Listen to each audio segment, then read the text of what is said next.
অতঃপর তোমরা জানিয়ে রাখো, পবিত্র হজের মাসগুলি আসিয়া পুষিয়াছে, যাহার সম্পর্কে আল্লাহ তাআলা বলিয়াছেন, নির্ধারিত কয়েক মাসই হজের সময়। রাসূলুল্লাহ সাল্লাল্লাহু আলাইহি ওয়াসাল্লাম আল হাজ্জু আশহুরুল মালুমাত এই আয়াতের ব্যাখ্যা বলিয়াছেন, শাওয়াল, জিলকদ, জিলহজ মাস হচ্ছে হজের মাস। হজ সম্পর্কে আল্লাহ পাক বলিয়াছেন, হক হলো ফরজ, হজ্জে বাইতুল্লাহ পালন করা, যাহারা এই পর্যন্ত পুষিবার রাহ খরচ গ্রহণ করিতে সক্ষম।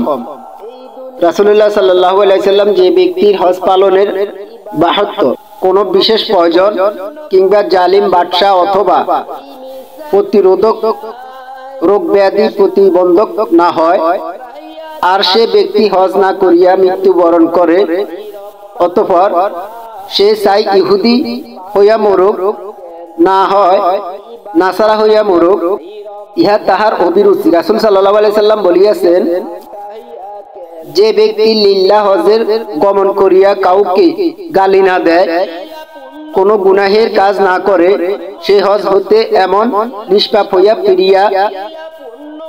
হইয়া ফিরিবে যেন তাহার মা আজি তাহাকে প্রসব করিয়াছেন।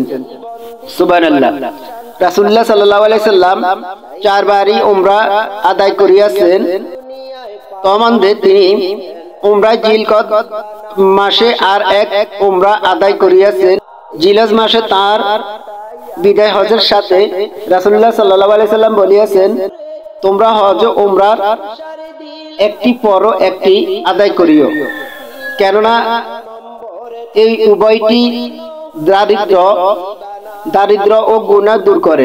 যে সমস্ত কাজ হজের পূর্ণতা অর্জিত হয়, তন্মধ্যে অন্যতম কাজ হলো কবরবাসীদের সরদার রাসূল পাকের রওজা শরীফ জিয়ারত করা।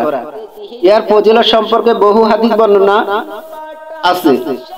ইয়ার মধ্যে কতিপয় হাদিসের সনদ হাসান পর্যায়ে রহিয়াছে।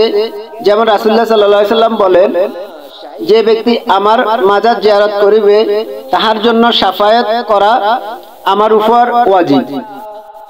এখন আমি আপনাদিগকে একটি গুরুত্বপূর্ণ বিষয় বলিয়া দিতে চাই, তা হইল শাওয়াল মাসের সংলগ্ন জিলকদ মাস যখন ইহা হজের এক মাস, আর রাসূলুল্লাহ সাল্লাল্লাহু আলাইহি সাল্লাম এই মাসে কয়েকবারে উমরা পালন করিয়াছেন, এমত অবস্থায় উহা শুভ বরকতময় মাস।